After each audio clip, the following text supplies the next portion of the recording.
To pull hundreds of millions of citizens into the global middle class requires staggering amounts of power.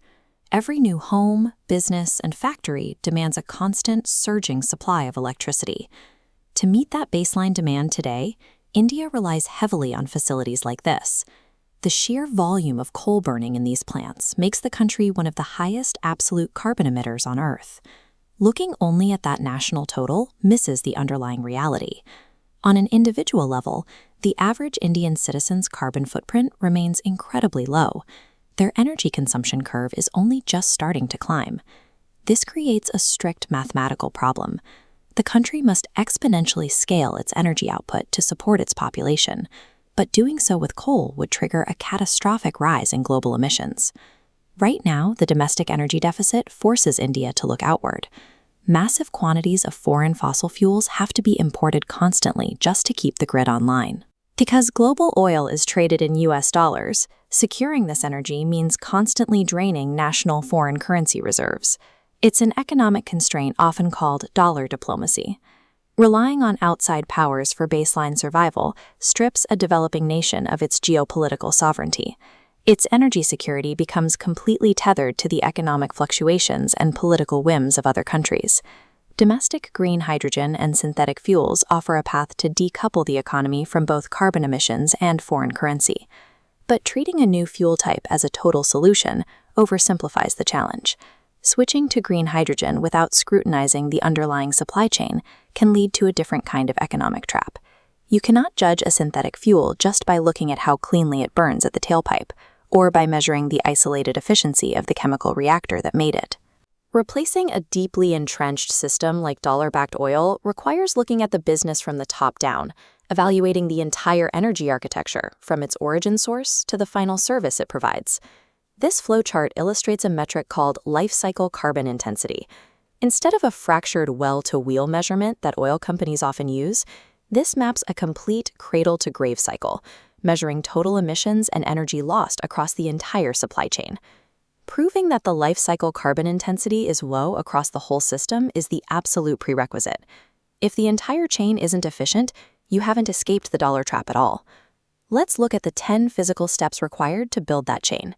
Step 1 is domestic renewable generation, which means deploying massive solar arrays across large tracts of land. You also have to incorporate wind power into that generation mix.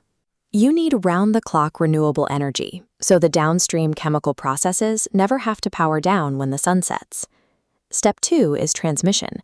The infrastructure must push that uninterrupted electricity from rural generation sites to industrial centers without significant line loss. Steps 3 and 4 happen at the plant. Raw electricity drives electrolysis, extracting and compressing hydrogen. Steps 5 and 6 capture and filter ambient CO2 into a holding chamber. Steps 7 and 8 merge these gases in chemical reactors, forging a usable liquid fuel. Finally, steps 9 and 10 handle the physical logistics. The synthetic fuel must be stored, loaded into cargo networks, and ultimately utilized in heavy industry and transportation. Mastering these 10 consecutive steps is what physically builds the bridge away from foreign dependence and toward domestic sovereignty. But this interconnected chain is highly fragile. An inefficiency at any single node degrades the viability of the entire system. If you lose too much power during transmission, or your CO2 capture process demands too much energy, your life cycle efficiency drops. Suddenly, the resulting fuel becomes far too expensive to compete with imported oil. A single broken link or ignored metric turns what should be a green energy solution right back into an environmental and economic liability. When a nation like India successfully builds and optimizes this full cradle-to-grave chain, the geopolitical math changes. Generating synthetic fuel strictly from domestic sun, wind, and water severs the reliance on foreign oil imports.